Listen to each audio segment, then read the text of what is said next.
Hello, friends, and welcome back to the Strong Stoic podcast. My guest today is Ryan A. Bush. Ryan is a author of several books, including Designing the Mind and Become Who You Are. He takes a design approach to structuring your thinking to help you approach your life in a more logical and rational way, or in a way that I would describe as systematic. This, of course, interested me greatly as an engineer and also as a philosopher, of course. His approach is very systematic and I would say even scientific, in the sense that he encourages people to study themselves and make incremental improvements over time, which in my opinion is really the only way to get better at anything. In this episode, we discuss just that, making incremental progress over time and how to be more self-aware of ourselves so that we can become more conscious and ultimately improve ourselves, along with several other topics on self-improvement and philosophy. I gained some wisdom from this conversation, and I'm very sure that you will as well. So without further ado, please welcome Ryan A. Bush.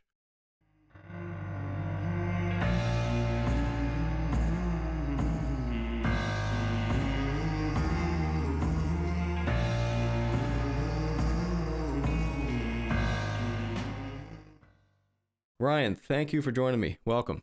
Thanks so much for having me, Brandon. Happy to be here. Yeah, I'm excited to chat with you, and was hoping we could set the stage by speaking about this term that you coined called psychitecture. So I'm going to do something that might be awkward for you, but I'm going to read you one of your quotes. So this was from your first book, Designing the Mind, The Principles of Psychotexture. Psychotecture is self-directed psychological evolution, the act of deliberately reprogramming your psychological operating system. And so one of the things I like about your philosophy and this idea of psychotecture is that you're very systematic in your way of thinking. I studied engineering and you studied systems, so they're similar in the sense that you have to have a very systematic approach in how you do anything. And what I like about your approach is that you can take that knowledge and apply it to philosophy, which I find is actually kind of hard to find, because engineers and philosophers are sometimes considered to be on the opposite spectrum of things. So throughout the conversation, I'd like to really just talk about this idea of engineering, reverse engineering ourselves to explore what you would say and what Nietzsche would probably say also as becoming who you are. So just to get the ball rolling for the listeners, can you explain what you mean by this idea of psychotecture? Sure. Yeah, I agree. It's a little bit of a different approach from what you normally see in the self-help kind of philosophy, self-development space.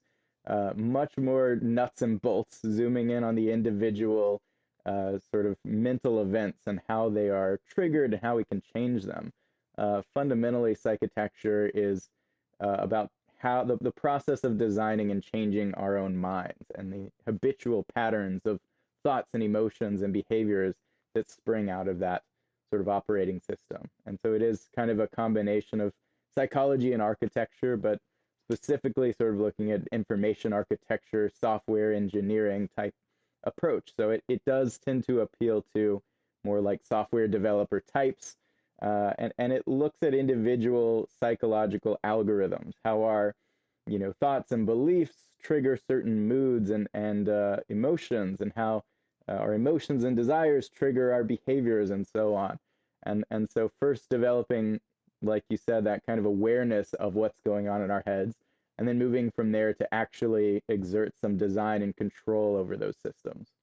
Yeah, I love it. You're using a lot of words that I like design, just coming from an engineering background. But yeah, it's pretty cool. And you mentioned algorithms, and I think maybe that's something worth just speaking to a little bit. Like, what do you mean by algorithm? Because for those who might not be interested or working as anything in systems, an algorithm is basically just like a logical set of steps, essentially. So like if you were to go on like WikiHow and look up how to do something, that's basically an algorithm. It's like, how do you declutter your desk?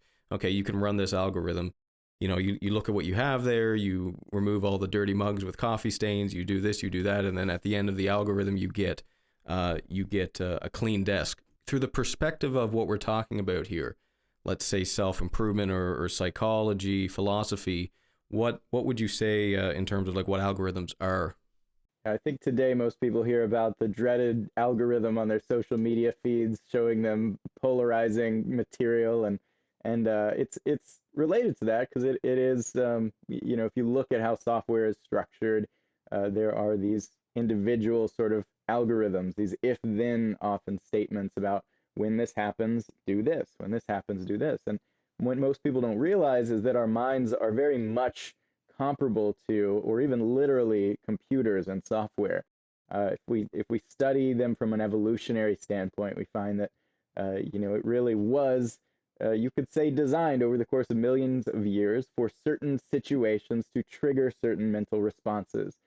This event leads to this thought, which leads to this emotion, and our emotions are triggered in the same way that certain functions are triggered in software.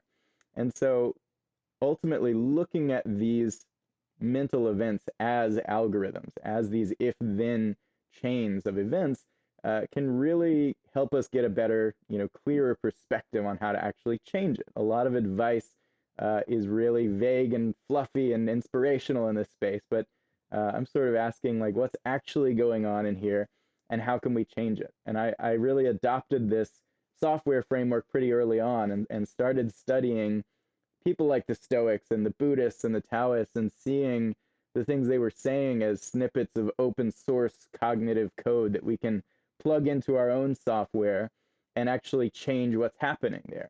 And we see this, ultimately in cognitive behavioral therapy, for example. It's a great demonstration of how, our thoughts really do trigger our emotions. And if we can go in and change our thoughts, we can ultimately totally change our moods, and in a very enduring, sort of sustainable sense. Yeah, I love it. And if you were to break this down, like I'm just thinking, just how people can best think about this.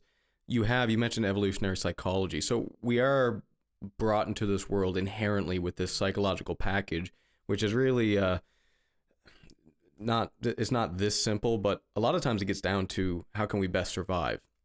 How do we simply survive? It's not like these systems are not designed necessarily to flourish, but to survive. So imagine that's why people have a lot of anxiety about certain things. It represents some kind of existential threat in their psychology, and so they get very anxious. And then you could imagine. So we all have this inherent package of evolutionary systems. And then we have things that happen, let's say, in our childhood that influence how we think about it. We have our own particular genetics. And then we have the choices we've made in the last 1 day, 1 week, 1 month, 1 year, 10 years. So how can we best like divvy this up and to help us best think about these different kind of what I would say packages in our programming? A lot of good stuff there. So I'll say, first of all, yeah, I like to think of it as like our default software is what evolutionary psychology sort of built into our minds. It's our starting point. But I also talk a lot about neuroplasticity and how, neuroscience shows that there's a lot of ability to actually go in and change this default wiring in our brains. Pretty much nothing is totally fixed on the sort of software side of our brains. So it becomes a question of taking control from evolution. Evolution was our original designer. How can we now become our new designers? Like you said, evolution isn't really looking out for our flourishing, our well-being, our highest self-actualization, anything like that. It's good for us to be kind of happy most of the time, maybe a 7 out of 10. But that's not, being a 10 out of 10 isn't necessarily what's best for our genes. Evolution sort of wants us to keep wanting things, to be constantly pursuing stuff, hoping it'll make us happy. And so, yeah, it becomes advantageous for us to go in and change things. I will say that, survival is a big part of it. Sexual selection and mating is another huge part of it.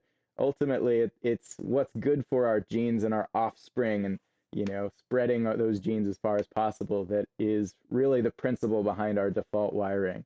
So kind of going in and saying, that's not what I care about the most. I don't necessarily want to have 5 million grandchildren down the line. I want to live a good life, right? Whatever that means. And so, yeah, going in and changing you asked how we break this down. I break it down into cognitive, emotional, and behavioral self-mastery. So going in first in the cognitive space, and changing our beliefs, looking at our innate biases, which we're pretty much riddled with, and saying, how can I come to see the world more clearly? Then the emotional side, how can I feel what I would like to be feeling, which very often is more positive emotion and less negative, but not necessarily always. And then behavior side, how can I act in a way that I will not regret, that I'll be proud of, that my ideal self would act according to, rather than sort of my brain going rogue on me and doing a bunch of things that I really don't want to do at the end of the day. And so I break it down in terms of those, and sort of explore the depths of how we can change our algorithms in each of those spaces. Yeah, that's really cool. And you reminded me of a quote here from Nietzsche, and I just hauled it up there. And I know you're interested in Nietzsche and Stoicism, which I really like that about you, because you look at different philosophies and psychology, and you have like the kind of that engineering mindset. So yeah, I resonate with a lot of the ways that you frame things. But so Nietzsche said this: man is a rope fastened between animal and Übermensch, a rope over an abyss. So the Übermensch there would just be like the ideal individual, like the superhuman, something like that. And obviously Nietzsche had a slightly different idea of what the Stoics meant by like that quote quote perfect person. But it's an interesting way to frame it, because we have to balance this animalistic side of us, as Nietzsche would say it, with who we ultimately want to be. And it's almost like, to Nietzsche's point, if you lose that animalistic side entirely, you just fall into the abyss. And the other way, if you don't have an ideal towards which to move towards, you also fall into the abyss. Have you read that quote before? Have you thought about that? It seems kind of tied in with what you were speaking to there. Oh yeah, and there are a lot of ways to interpret it. Some think it's more about the trajectory of humanity and future humans versus kind of modern day humans being stuck between the future humans and the apes and animals. But some people apply it more individualistically, and that's definitely what you're getting at here. I think yeah, it is kind of like we have these animalistic impulses that we don't necessarily want to eliminate, but we do need to harness them and domesticate them in a way, develop more control over them. And I think, yeah, the Übermensch is one example of a philosophical ideal, right? One thing that we can learn from. I think the Stoic sage would be another one. I think the Buddha, or Maslow's self-actualizing individual. These all kind of give us different guides for what the ideal person would be like. But I ultimately think it comes down to our individual sort of idiosyncratic values and virtues that determines what the ultimate ideal is. But yeah, I think we should harness our innate desires. I don't think we should try to just quash our desires and our motivations and the sort of hot passions in us, but I think we should learn how to channel them properly. I talk a lot about how we often confuse desires and values, and I think it's an extremely important distinction to make. We just talk about what I want. I want to be a better person, or I want to eat this chocolate cake, and I think really we need to be clear about the fact that our values, these are the traits that we admire in others and that we admire in ourselves. And this is sort of the ultimate end toward which we should be striving, both in our lives and decisions and also in our psychotectural endeavors. So we've got values at the top, that's what we aim toward. We've got our goals below that, which are sort of the rational coordination and direction toward those values. And then we've got our desires below that we should be using to fuel us in that direction. We should be harnessing our innate motivations to align with our values as much as we can. Yeah, I love that. And using those innate values, that's something that's I might want to dig into here in a little bit. But just like that idea behind the difference between desires and values, because I've thought in some sense you could say that's the difference between instant gratification and like long-term progress. And really, like, you could make the argument, actually my friend made this argument, that you could make the argument that it's really, you're switching it from a short-term desire to like a longer-term desire. Like you're changing the framing to, I'm going to do what's going to make me proud of myself tomorrow, as opposed to me just, eating this donut right now, or whatever it may be, right? So like, could you dive a little bit deeper into that, the difference between desires and values? Because it does seem to be something that I think inherently we struggle with, and obviously we can work through that. But yeah, what do you think? Yeah, I think again, it's sort of by design that we struggle with it. I think evolution doesn't want us to be paying attention necessarily to the thing that will actually make us happy. It wants us paying attention to the thing that will sort of keep us on this hedonic treadmill, keep us wanting more. But I think it's really important to point out, that there are the long-term, short-term sort of distinction is pretty good. It will take you a long way, but I also think there are a lot of people who spend their lives delaying gratification, going after long-term success and status and riches, and then in the event that they actually get there, they realize, oh no, I'm still not happy. So it's not necessarily just about pursuing your long-term desires.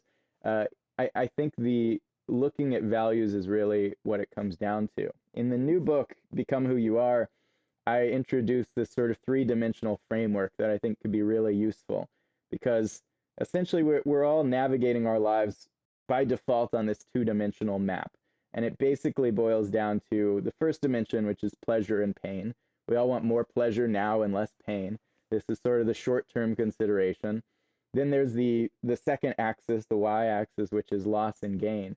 And so this has to do with, okay, I can delay gratification now. I can go through some pain and discomfort, but I'll do it to achieve some possession I want, some recognition, some status, money, all these things that we call success.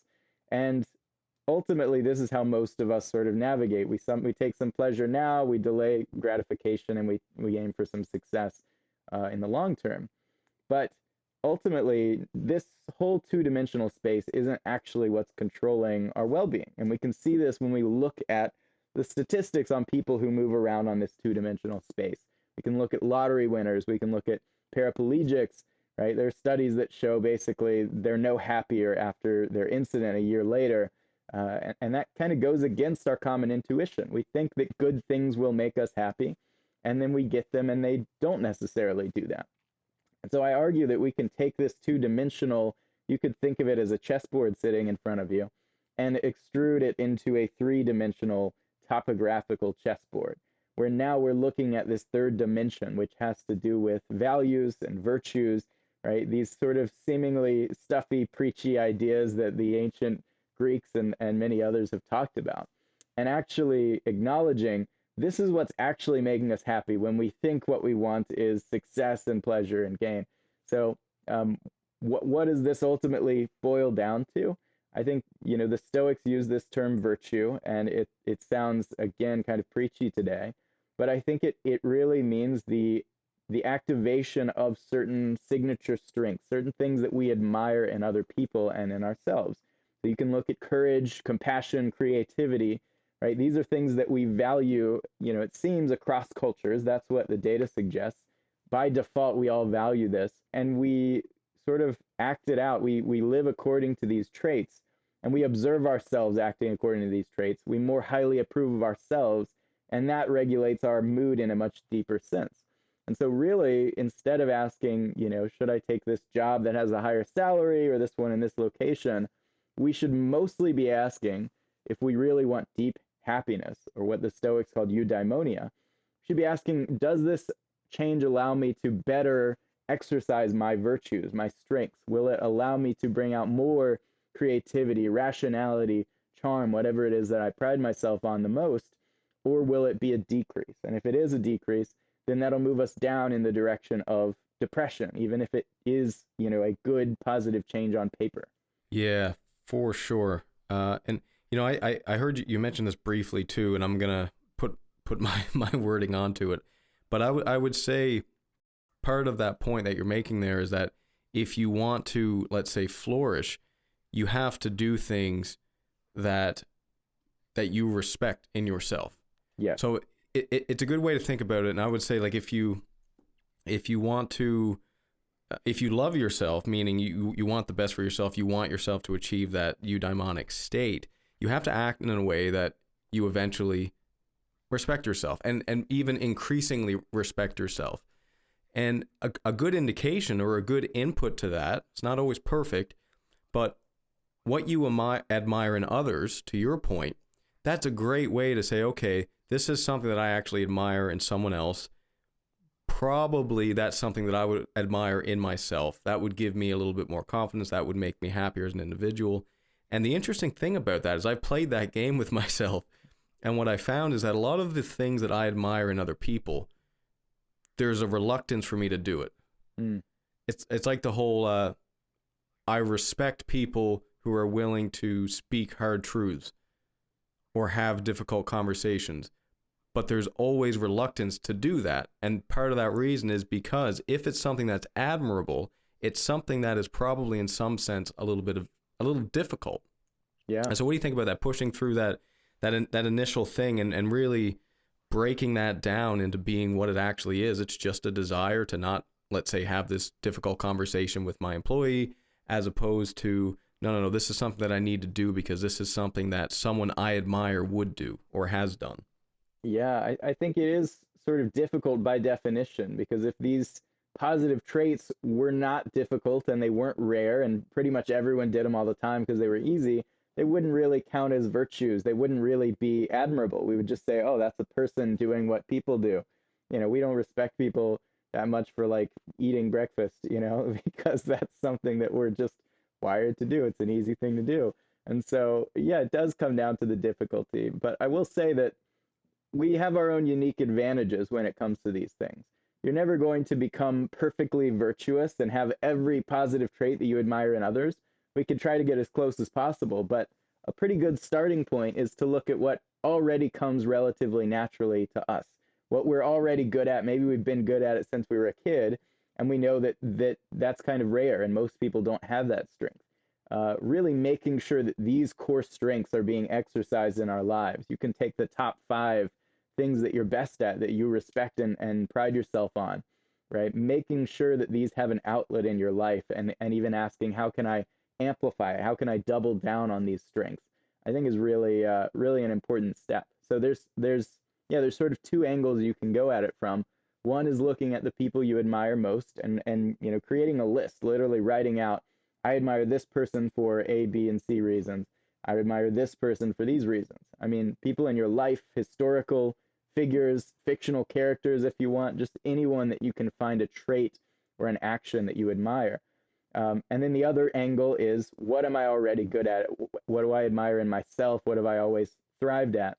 Martin Seligman has a great signature strengths test for identifying, top 5, at least as a starting point of your personal signature strengths.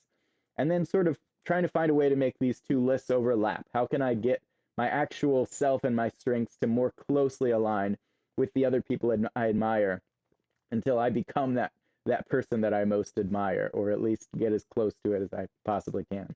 Yeah, for sure, man. I think the whole, I love that point, by the way, the strength point, because obviously when we're young, our strengths are what we're drawn to in many cases, because it's, when you're good at something, you tend to enjoy it more. If you're crap at volleyball, you might not want to play it, but if you're really good at basketball, you might be more drawn to that. And I think that's a maybe slightly bit of a superficial example, but in terms of, let's say, our strengths, engineers tend to be very conscientious, as an example. Certainly good engineers. Now, your strength is what you have to offer to the world. Maybe that's a good way to think about it, right? And you're talking about like cultivating that strength even further, which obviously I agree. As a conscientious person who got into engineering, I would highly agree with that your strength is what you have. And in some sense, it's not a perfect way of thinking about it, but in some sense, it's your moral obligation to pursue what your strengths are, because that's where you are in a position to give more back to the world. So what do you think about that in terms of balancing your strengths, but also, again, somewhat balancing that desire, because there's conscientious people that might not want to, pursue that particular job that would make them, that they would be good at. There's some instances where we have a bit of a competing desire in terms of what we want to do versus what we would actually be good at. This is a really good one on sort of altruism and what it means to be a good moral person, right? I think a lot of us assume today, and probably some of the more transgression-based religions have some blame to take for this, but we sort of assume that being a good moral person is about making sacrifice, about doing things that are not good for you but are good for other people. And this is an idea that Nietzsche really objected to, and I think for good reason, because ultimately they're not two different considerations. When we do what's good for others, we also do what's good for us, and vice versa. And this theory that I propose in this new book really gets at why. If I'm correct, and if the Stoics and Nietzsche and many other thinkers were correct, then our well-being in the deepest sense is fundamentally tied to our virtues that we observe in ourselves, right? So the compassion, the courage, whatever it is, when we contribute these to the world and we benefit others, we observe that. Our brains see us doing that, and that regulates our mood up, right? It makes us feel better about ourselves, and hence just better in general. And similarly, when we don't do that, when we don't give ourselves reason to be proud of ourselves, our brain sort of regulates us down to a lower state, and even toward the direction of clinical depression, I believe. And so fundamentally, pursuing self-actualization and self-transcendence are not two different things. They're fundamentally one. And when you get to a good place where you are able to bring out your strengths in a really thorough, really fluid way, your virtue overflows. It benefits the world, but not at your expense. And so I think altruism is often misunderstood, but you can do what's best for you and also what's best for others if you have the clarity and the will and the discipline to do it. I think what you're getting at is that there are a lot of temptations. There are a lot of opportunities we come across that seem like that shiny object that we really want. We have more desire for it than we do for the thing that will actually make us happier. If you look at dopamine, for example, and how that's set up, it's often understood as the pleasure chemical in the brain, but it's maybe better understood as the promise chemical, in that it tells us, go after this thing, this will make you happy, this is what you want, and then it very often doesn't deliver. We get it and we just don't feel any better. This is found in the Buddhist notion of dukkha, which has been translated to unsatisfactoriness. And so we do have this habitual mistake we make where we think the things we want the most will actually make us the happiest, but they don't necessarily correspond to each other all that closely. Yeah, the idea of just when you achieve something, you don't feel particularly good about it. It's like when you end a training program, or when you finish a book, or when like these things that we think we're going to be happy for.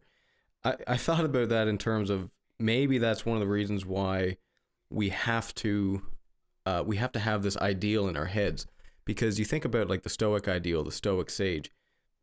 Slightly differing opinions on this.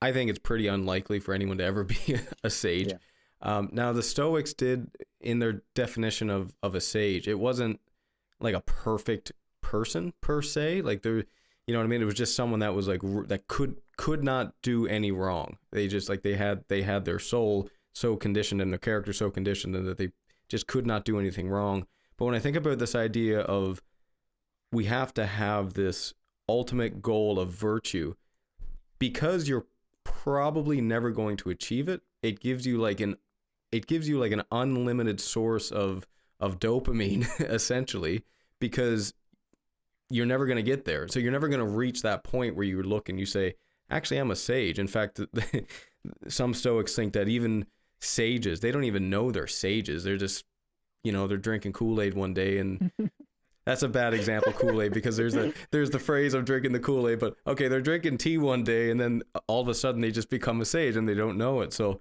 what do you think of that? Because when you're talking about goals, and you make this careful distinction too between goals and values, I think we simultaneously have to have goals in life.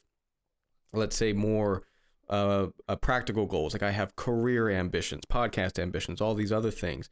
But then ultimately, I have to recognize that at the top of my hierarchy is something that I'm probably never going to achieve, but is nevertheless the most important thing to try and achieve, which is virtue. Right. Yeah, it's an infinite game ultimately, and that's those are the games we should mostly be playing. I'm with you. I don't think you ever actually become a sage. I don't think a Stoic sage has ever lived, and it's only because we don't know everything about Socrates that we can sort of pretend that was the case. But no, I agree. It does give you this endless thing to pursue when very often in life we have these sort of finite goals that once we reach them, they are kind of disappointing. Like you said, I've proposed a way of thinking about this in some of my articles. It's like to and through, meaning, we have an arrow that sort of represents our desire, and we have a point at the end, and that's sort of the goal, the outcome, the thing we want to attain. Uh, Versus we can have a desire that's an arrow, and we can have a goal sort of in the middle that we're pursuing our desire through that goal, but it's not really intended that the goal or the outcome will actually make us happy. I'm trying to hit the New York Times, sell 1 million copies of this new book, but I'm not really under the delusion that achieving that goal, that the whole purpose of this motivation is just to reach that goal and then I'll be happy. And I think that's essential. We can set these goals to sort of keep us on track as milestones, but we have to, set our ultimate aims to go through the goals. We're moving through that goal, and what's most important is that we are playing this endless game of exercising our virtues to the highest degree possible. And the external attainments are sort of just something to monitor our progress, but not really to treat like they're going to make us fundamentally happier. Hey there. Let me thank you for being a listener to this ad-free podcast. If you enjoy the podcast, there are a few things you can do to help me out. A 5-star review on Spotify or wherever you're listening to this really does help, and it's free. You can also sign up for my Substack newsletter or Patreon. Substack free gets each episode emailed to you along with the transcripts in the form of an article. You'll also get access to my live talks, followed by a Q&A afterward. Substack Premium supporters and my patrons on Patreon get access to the recordings and a brief article of those Q&A sessions, access to full episodes of the Paradoxically Speaking podcast, my Steps to Success interview series, Stoic meditations, and much more. Links to Substack and Patreon can be found in the show notes.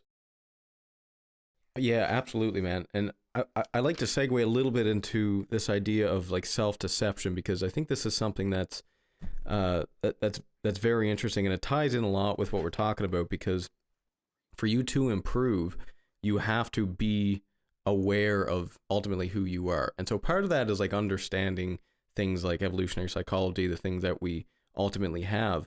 But a lot of it, to the Buddhists and the Stoics' point, is you have to get inside your own head, right? You have to get internal, and you have to figure out what's going on. And what I've found I've observed this just through reading, like I've learned this, but I've also observed it in myself, which is that it's very easy for us to self-deceive because it's ego damaging.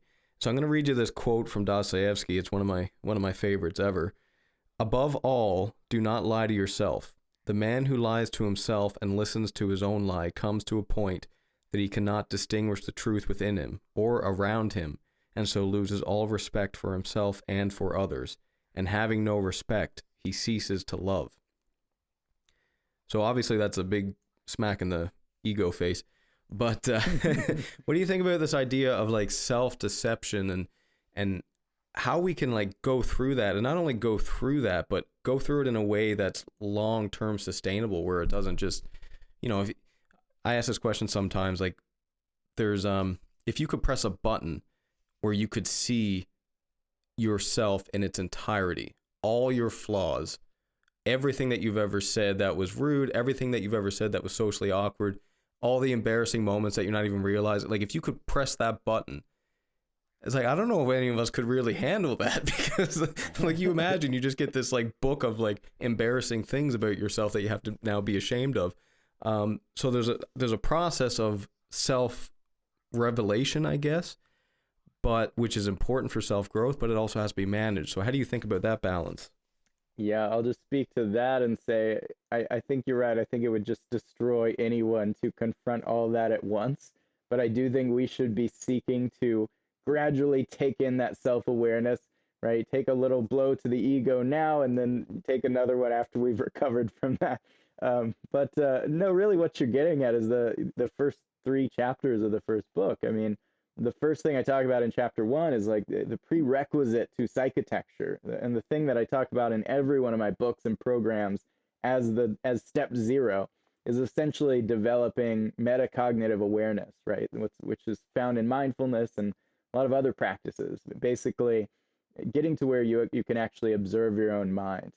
You can't repair your glasses without taking them off, and you can't, improve your mind if you're not able to step back and actually observe it as a mind. Observe your thoughts as thoughts, your emotions as emotions, instead of fused with reality. So I think that's sort of the first essential step. In chapter 2, I talk about cognitive biases and all the ways that we deceive ourselves. And I'm particularly interested in motivated biases because, there are some cognitive biases that are just little quirks of our cognitive code. They aren't there necessarily for a reason, except it was advantageous from an evolutionary standpoint. But then there are others that we sort of choose in a way unconsciously. We are motivated to believe a certain thing, and so we continue to believe it. We want to see ourselves as a certain kind of person, so we will maintain these beliefs that, I am this kind of person, even when it would be better for us to acknowledge where we actually are. I'm not that person yet, but I can work to become that person.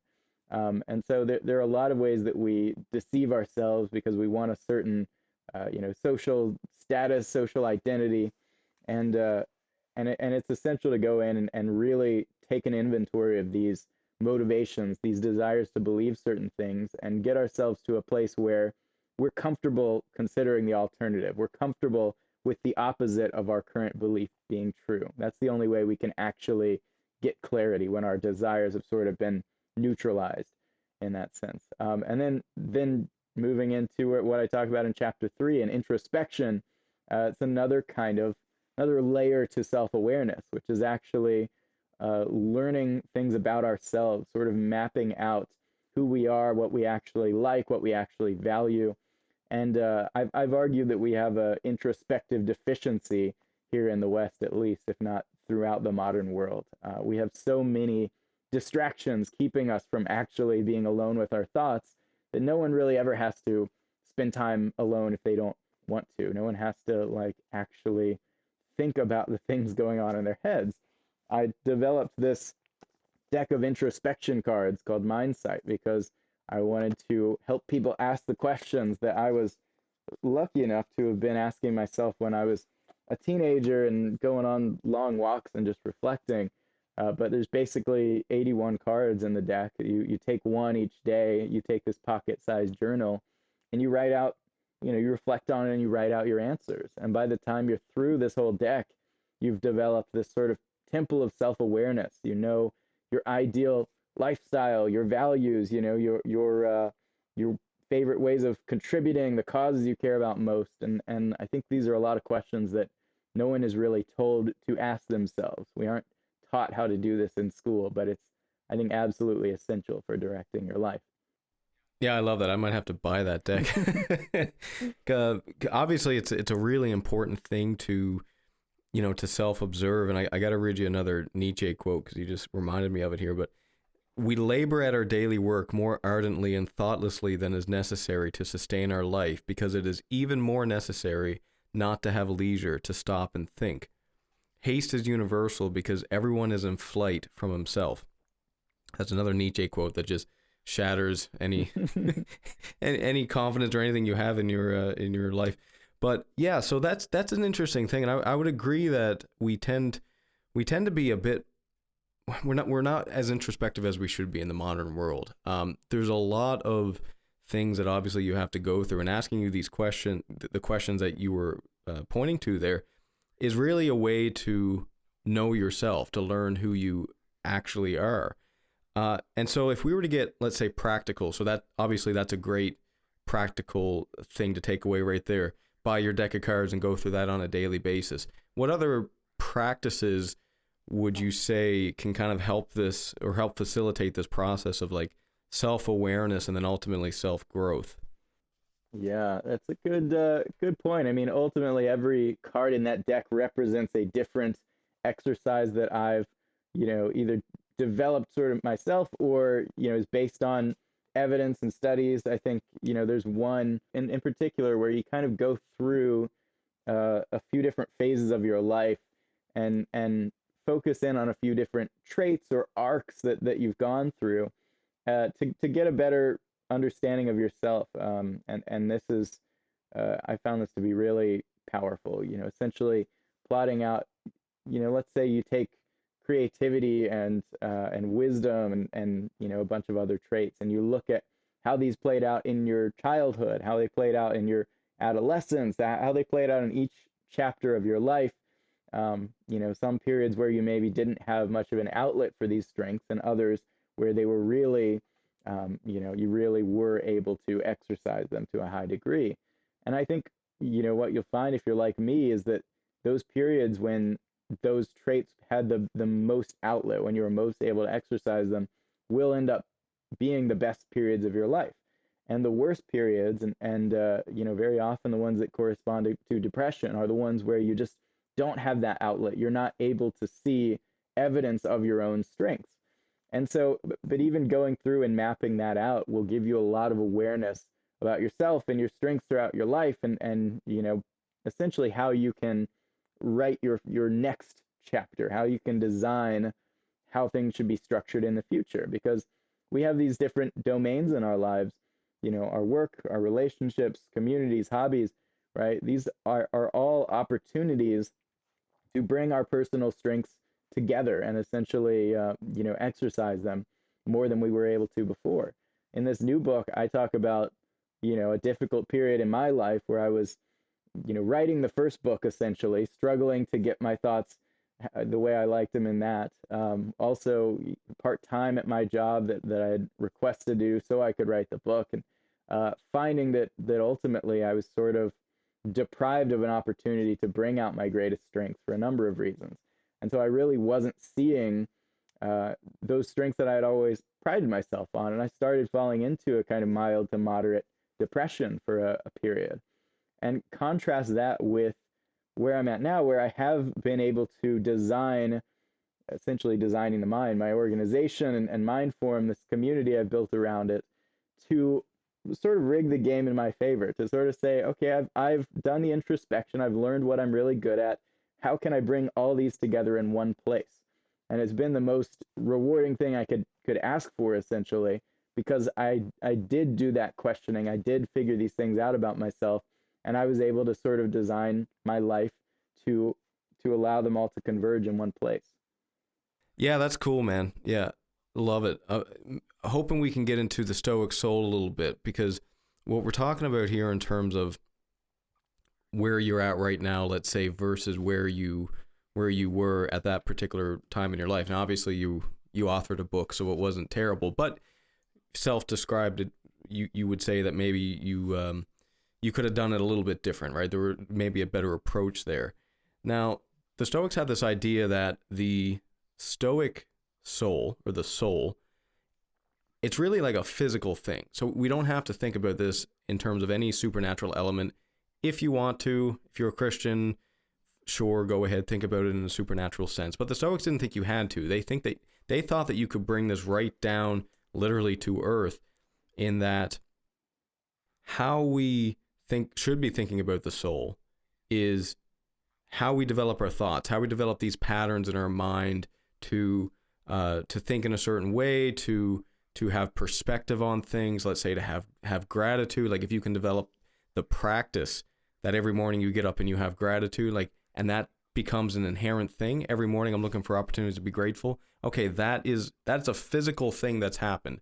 There's nothing supernatural that's coming in. It's no. I've rewired my brain to the point where this is actually who I am. And then they had the idea that if you did that enough over time, you would eventually be a person who, by definition, this is what they defined a sage as you could do no wrong. Mm-hmm. But you are a sage now. Like you have developed this mind, this wiring system, these habits in such a way that is so strong that no matter what nature throws at you, you can do no wrong, period. And so I want to read you this quote here, which sums up maybe a little bit better than what I said, and then maybe just get you to react to it here. Your character is a physical thing. Your nature, your soul, that is a physical thing. Virtue comes from character. It's the way that your soul is in tension with everything that your body is doing. which I think is interesting. It's tension. That's Leonidas Konstantakos. He's an author of Being Better, Stoicism for a World Worth Living In. What do you think, or do you think about this idea of soul in any way? Just judging by your study of Stoicism, and I'm not too sure about the Buddhist thought on this, but do you think about that idea at all, or does that resonate with you at all? It does. I think ultimately my understanding of the world, which is pretty naturalistic, is that the soul and the mind are really one thing. There's not a separate thing that is the soul. But I also think that it addresses something that we don't have a good word for today, without sort of conjuring these supernatural ideas. You talk to people about like optimizing your mind, and some of them immediately jump to, oh, like concentration and memory and creativity and these things, and it's like, yeah, those are great things to optimize, but ultimately the thing that these ancient thinkers were most interested in was something that you might call our character, right? It wasn't just optimizing our cognitive capabilities. And again, yeah, we don't have a great word for that today. I address it in a lot of different ways. I use a lot of different words to try to drive it home for people.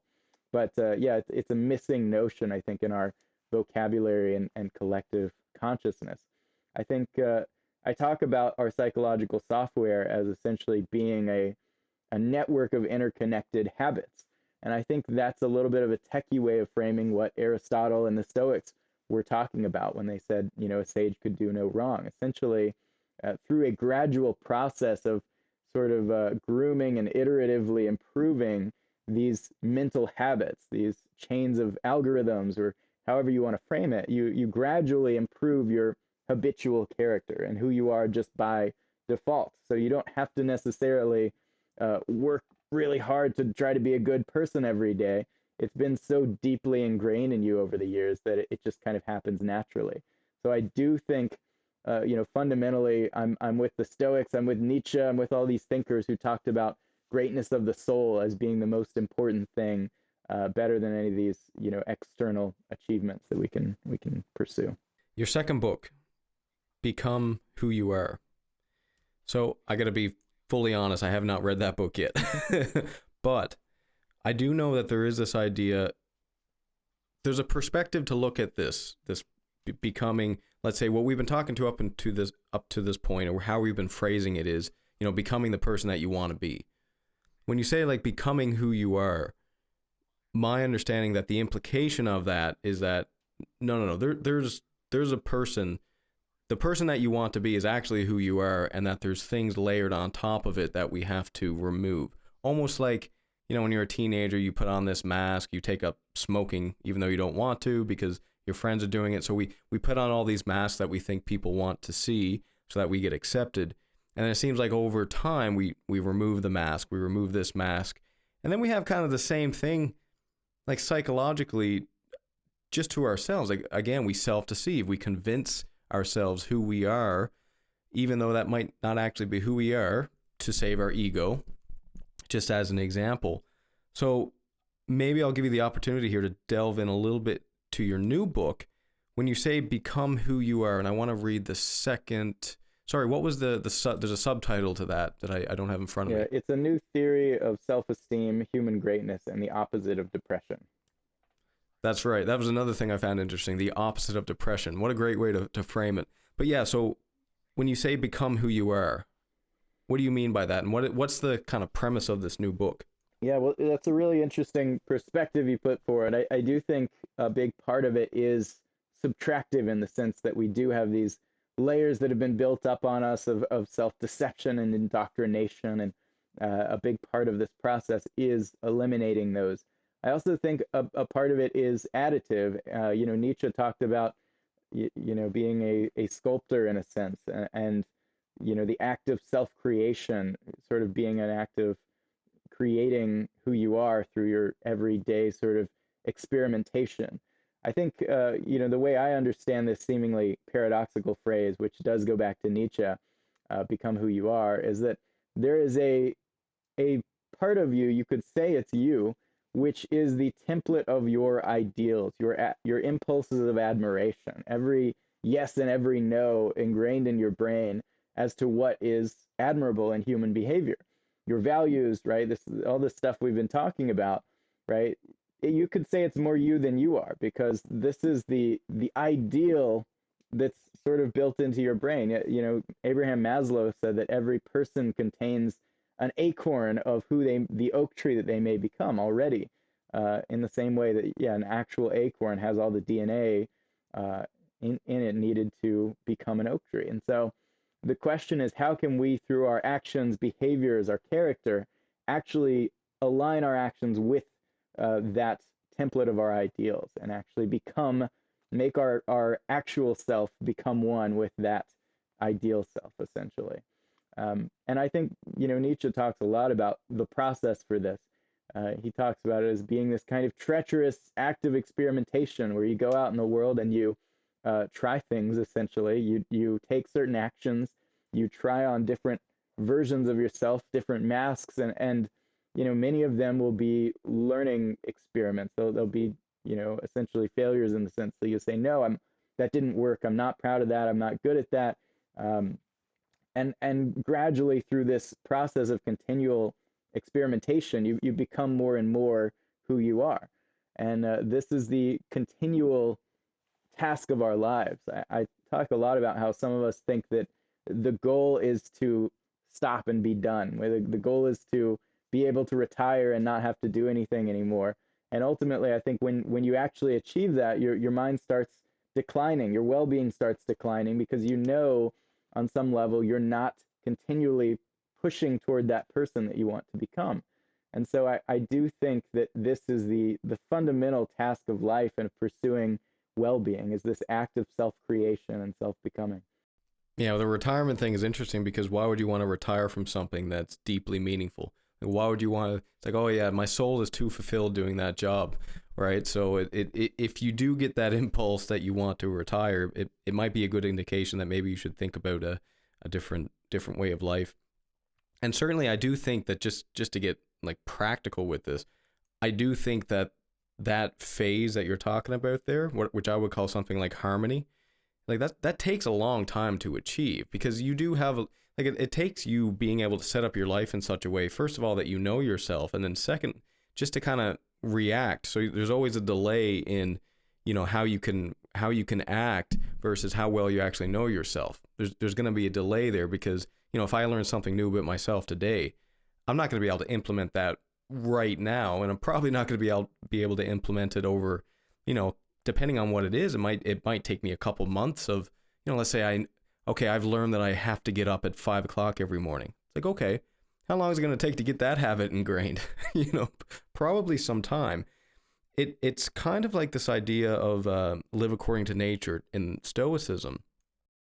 And I want to bounce this off you because, you know, through one perspective, you can see that, okay, there's subtractive elements to this self-development, and then there's additive as well, because we have different strengths, we have different weaknesses, and so on. Now, the Stoics, it seemed to me, you could look at this through two different lenses, I suppose, but when they say live according to nature, it seems like, you know, you get a pack of guitar strings, and there's an E string in there. It's like that string is designed to be an E note. Now, it could be a B note, it could be an A note, it could be any other note, anywhere on that spectrum, but the purpose of that note, or the purpose of that string rather, is to go on that guitar and resonate at E. And it has thickness and everything else that's optimized for that note. And so that's kind of how I try and think about this idea of like live according to nature. It's like you have to play, if you're designed to be an E note, you play that E note as well as you can, not just for the sake of being an E note, but for the sake of resonating with the A note, the D note, and every other note that has to be played on that spectrum. So when you think about live according to nature, when you think about harmony, I'm sure that resonates with a lot of the ways that you think about sort of like this final quote quote end state. That's not actually an end state, but something that we always move towards. But when you think about Stoicism, how does that kind of fit in here to your thought pattern? It's interesting because the idea of living according to nature, it's one of these ideas that I appreciate about Stoicism, but I also feel like it's where my philosophy starts to diverge from it a little bit. You know, a lot of these Stoic principles, while they work very well standalone, they are sort of integrated into this philosophy that views nature as this fundamentally designed thing. And it was kind of theistic for the Stoics. There was a kind of conscious creator, thought to be behind this whole deterministic plan of the universe.